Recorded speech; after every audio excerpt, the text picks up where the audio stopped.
All right, so we're here today with another video from our good friend Re-Education, our favorite anarchist here on YouTube. Definitely better behaved than somebody like Valsh. Definitely somebody at least who will do you the courtesy of responding to your videos, not just trolling you. Uh, but yeah, we were just talking about how he comes from a background of neo-Nazi and being a white supremacist and all that stuff, and how we don't really know like how new he is to the movement. So we're kind of trying to gauge his level of understanding. Yeah, and obviously there's nothing wrong with coming from that to this. I mean, that's what we ultimately want. But some of his arguments has just kind of made us question like how familiar he is with some of these terms and if he's like applying them correctly. Yeah, I mean, I sort of have my misgivings. You can watch my past videos about him. I don't really want to rehash them here, but I mean, Mm-hmm. obviously see he's keen to adopting like the Soviet aesthetic, but he sort of rejects Soviet socialism. So I wouldn't call it hypocrisy, but it's just I don't know what's a good word for being like a poser I think without that's the best one. I don't want to gatekeep, Yeah. but I just want to point out it's kind of like Yeah, I uh, mean, if you're like advocating against something, it is kind of confusing, especially to somebody who's like new to this. Like, why are you using the aesthetic of that? yeah, Especially somebody on the right, they're gonna see you as like just being like disingenuous and like yeah, you're just like being secretive about your pro-Stalin views or something like that. it's true. They'll think you're a tanky in disguise, and I'm sure you don't want to be seen as like a tanky in disguise because you don't like tankies.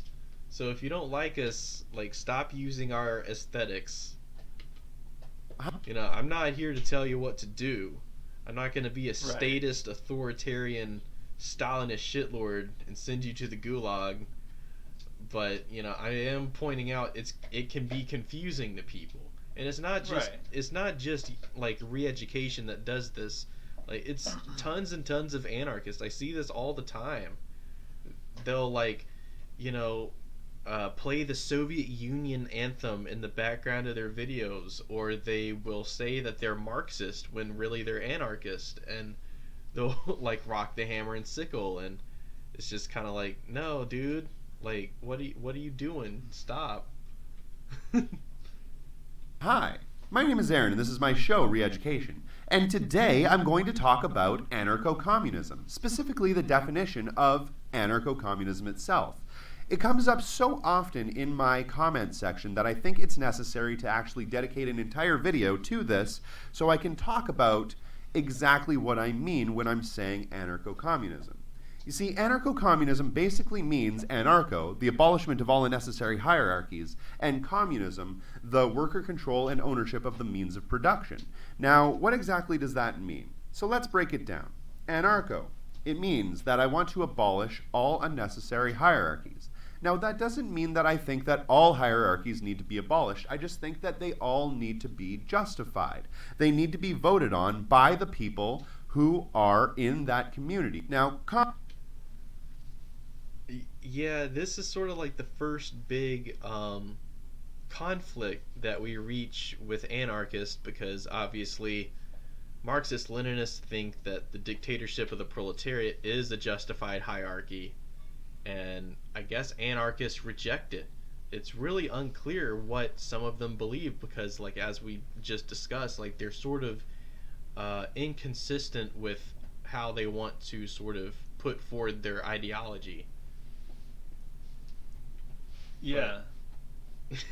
but yeah, communism is obviously the worker control and ownership of the means of production. Now, that means that the workers Oh, wait, own and hold up. Yeah, because this is something that me and Comrade Dankey have been talking about.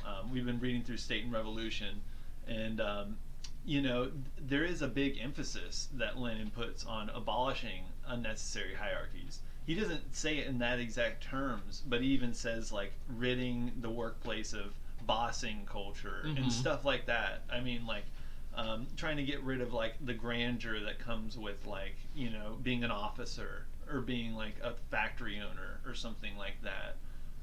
So yeah, I mean, like there is an emphasis during the stage of socialism. We want to get rid of a lot of that, like that managerial attitude and grandeur and stuff like that. So yeah, I mean, like unjustified hierarchies. I mean, that's kind of what we're seeing. It's like, yeah, that is a valid hierarchy, the dictatorship of the proletariat.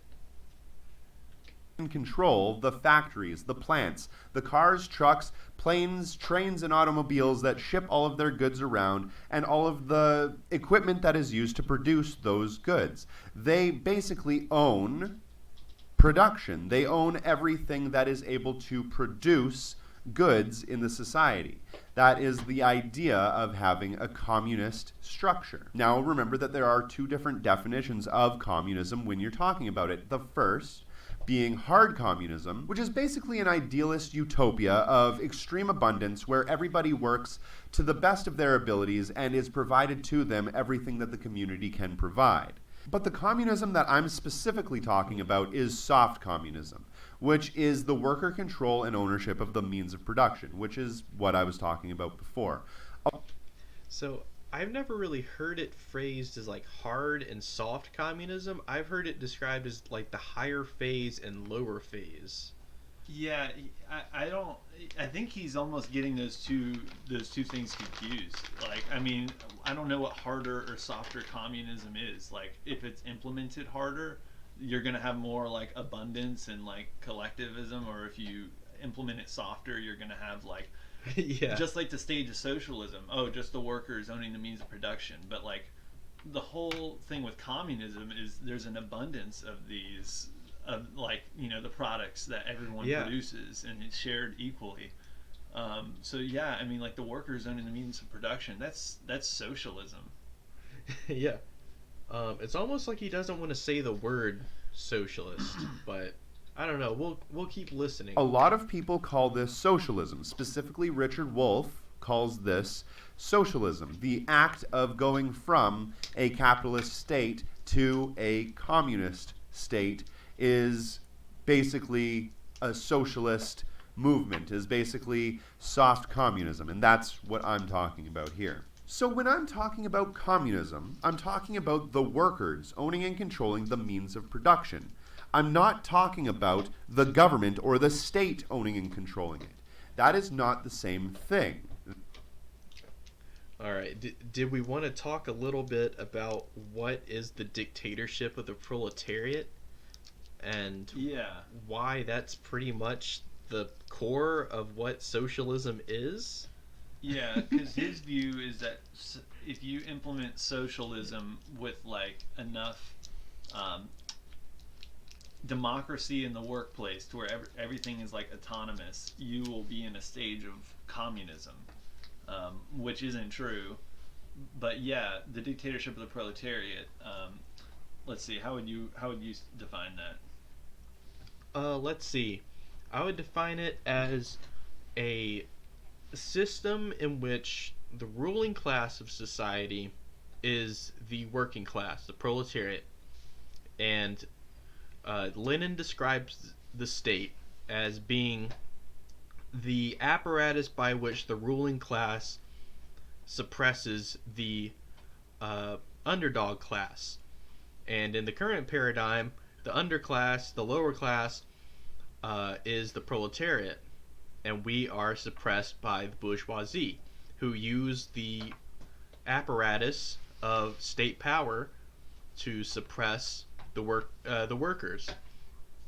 And so in the dictatorship of the proletariat, you have the industrial workers taking control of the state and using smashing the bourgeois state and then building a new apparatus of state power, one controlled by the workers and used to push against the capitalist class and to suppress them.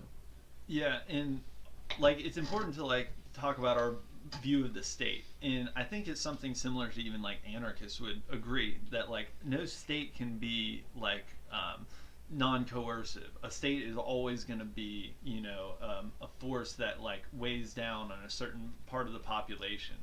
I mean, that's what it's there for. It's a weapon.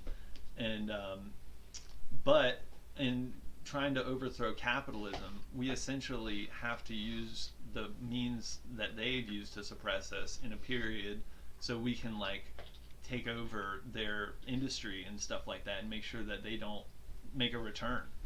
If you can't protect against that with a strong state, imperialism has the potential to crush you, and any type of revolution you have, will be thwarted.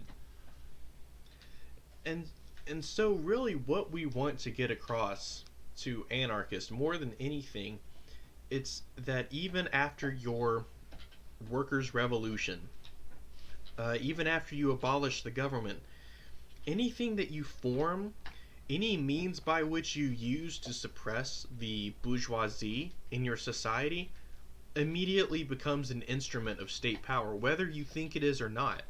You can define a state to mean a monopoly of force, and if that's the case, then it could be argued that Makhno's Ukraine and the CNTFA were states, organized states. They may have been very decentralized, they may have been very uncoordinated, but they functioned as a state.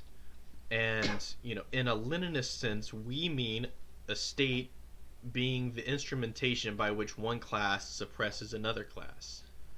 So, we understand the state is a use of monopoly force. We just say that that monopoly force is being used exclusively by one class to push another class down. That's sort of where we take the definition of state and extend it. Mm-hmm. It gives it a role to play in class analysis. And so, even after your revolution, I assume you would want to form some kind of a military or some kind of a police force, some kind of a government, and anything that you did to pass laws on behalf of the people, or to arrest capitalists, or to enforce an abolishment of capitalism, that would be an implementation of proletarian state power. So, you can call it whatever you want. You can call it an anarchist confederation, but in function, it is a state. It's we would argue that it's a worse, shittier version of the dictatorship of the proletariat, but it's still the dictatorship of the proletariat. That would be authoritarian communism. And I am not the same thing about the government or the state owning and controlling it. That is not the same thing. That would be authoritarian communism.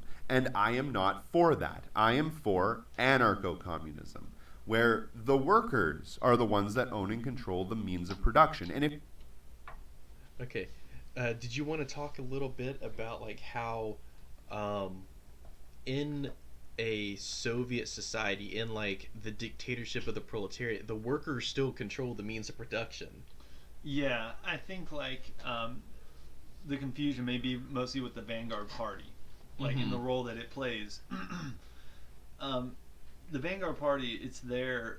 It is like linked to the workers. It's your most revolutionary group of people that have like won over the workers and won over their trust and know that they'll lead them through this revolution. So I mean, we see even like in the USSR that there were so many different schools of thought going on after this revolution, and to keep everybody in like on track and everything, you need to be able to have like a force that is like trying to educate the people, trying to fight against like false media that's probably coming in about the state that they're trying to build.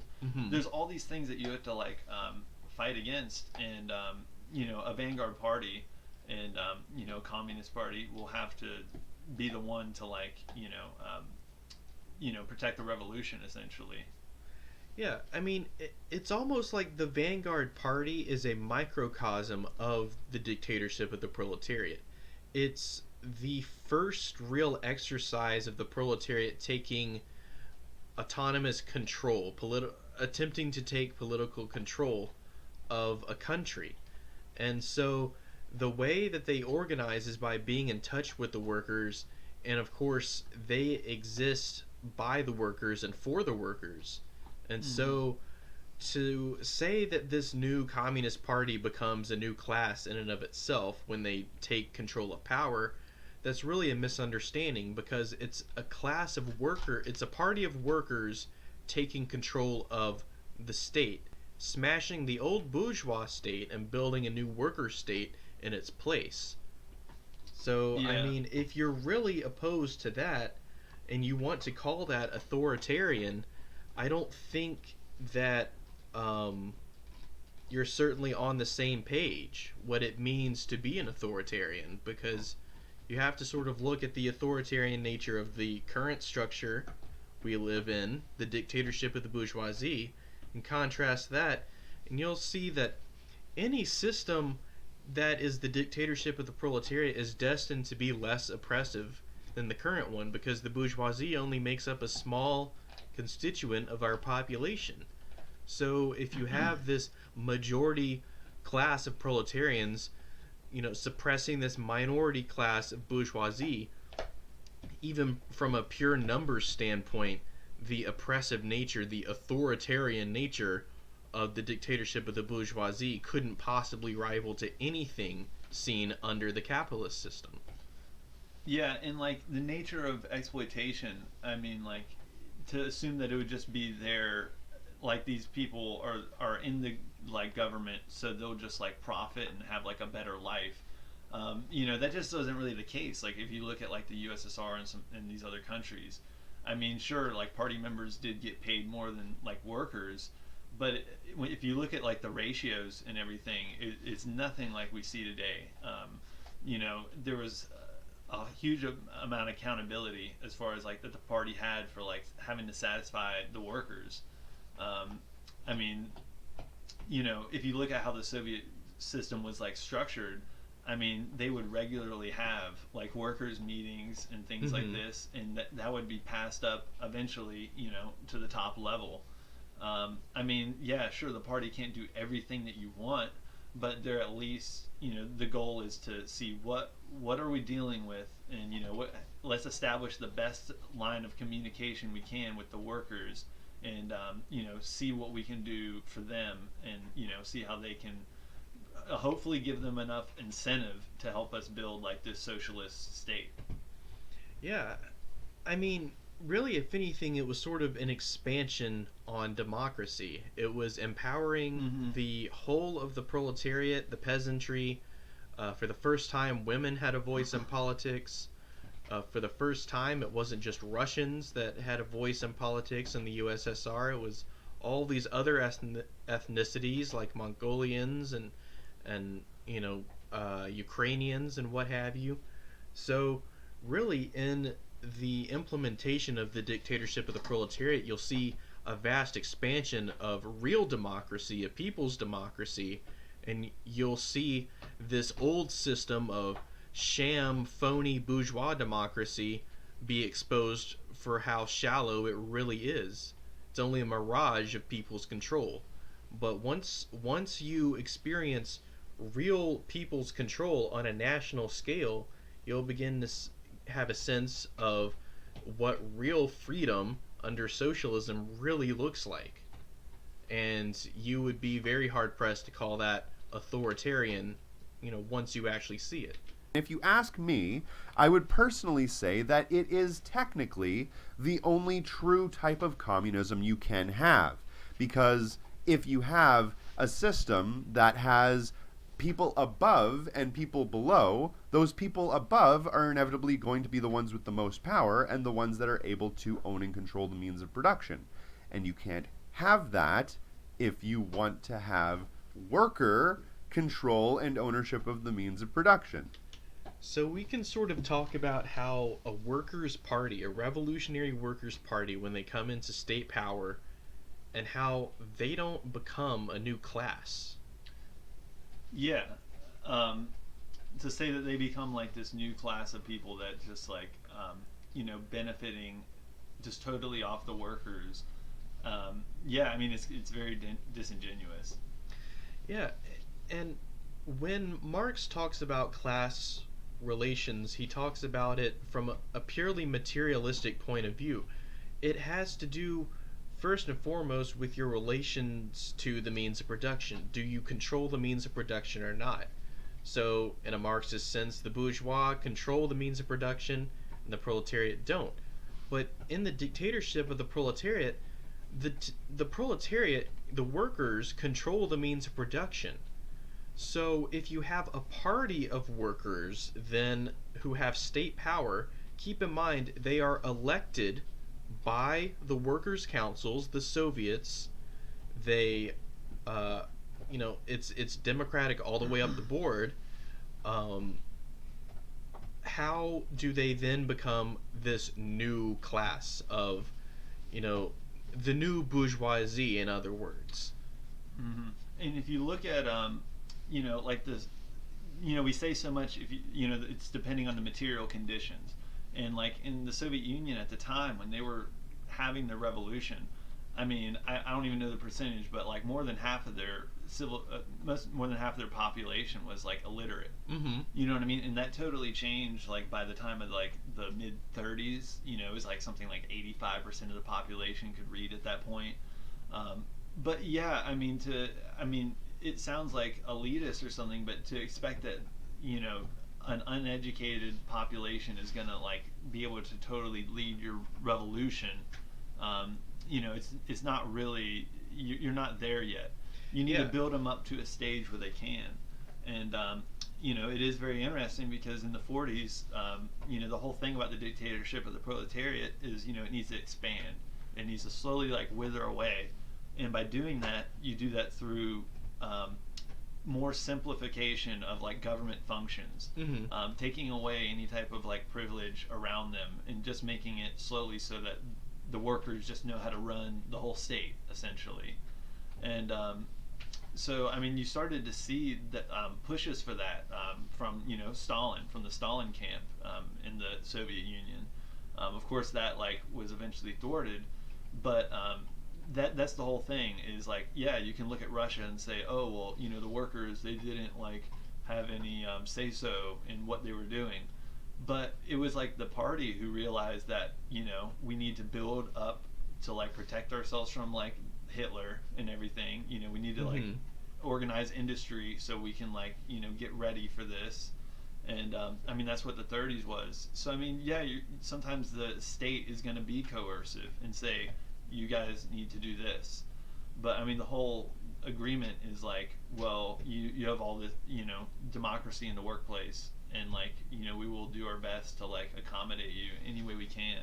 But sometimes there's going to be those external threats where you just have to get everybody together. And that's what Russia was at the time. They were trying to do all of that. So to say that that's what it's gonna look like here, I mean, it's not really honest.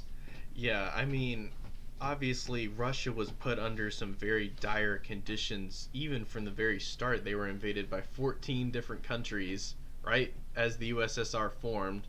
So, it's not really fair to say that, oh, the material conditions in Russia, it'll play out the exact same as if, this quote unquote authoritarian socialism came to the United States. And I think really the big question that I would want to ask Anarchist is, why do you believe in decentralized workers' power, but you don't advocate for a centralized workers' power? Why do you think that power, when it's centralized, immediately becomes authoritarian, but if it's spread out and if it's uncoordinated and decentralized, it remains, pristine? To me, it just seems impractical. If you can scale it up on a national scale and have coordination and have centralization and state planning, then it seems obvious to me that you would be able to successfully build a socialist economy while resisting against imperialism and capitalist influence. Yeah, I mean, it seems really obvious, but I mean, like, the stage of communism, it will have to be a worldwide event. You know what I mean? It will Yeah. have to be, you can't have like these external forces like imperialism pressing on you anymore in order to achieve that. So you're going to have a long period of having to fight off like the remnants of capital. And, I mean, we can only imagine, but I mean, even if you implement more socialism, I mean, they still have like large amounts of capital, mercenary armies and stuff like that. So it might be a long struggle against them. And to have a state that can actually like withstand that and hold everything together is like why we see the dictatorship or the proletariat as like the correct answer as far as how to address that issue. Yeah.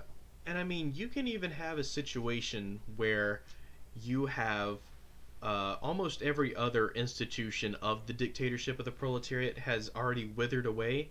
It could be a socialist utopia that is just completely safeguarded by a massive military that prevents any kind of imperialism or capitalist infiltration coming in.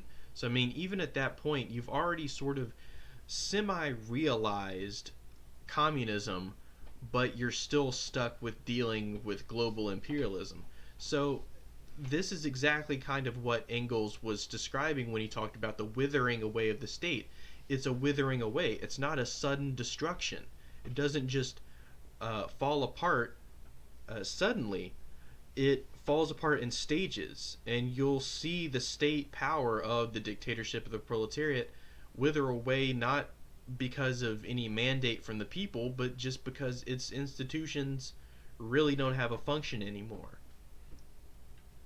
Anything else you want to add? Let's see what else he has to add to Yeah. this. It's pretty simple. It's pretty straightforward. Okay, so really quickly, when it comes to anarchy, there are a couple of different definitions that you can use. Okay. The first one being the most common that everybody hears, which is a lack of leadership resulting in complete chaos. That is not what I'm talking about here. What I'm talking about is the economic definition of anarchy, which is the abolishment of all unnecessary hierarchies. There is a difference in wait, that. hold on. The- So the economic abolition of hierarchies. So you get to abolish hierarchies in economics is basically what he's saying. Let's replay that. Yeah. Did he say economic hierarchies or all unjust Talking about hierarchies? here. What I'm talking about is the economic definition of anarchy, The which is the economic. abolishment of all unnecessary hierarchies. There is a difference in that. The conflicting definitions that you see with the word anarchy are very similar to the conflicting definitions that you see with the word theory.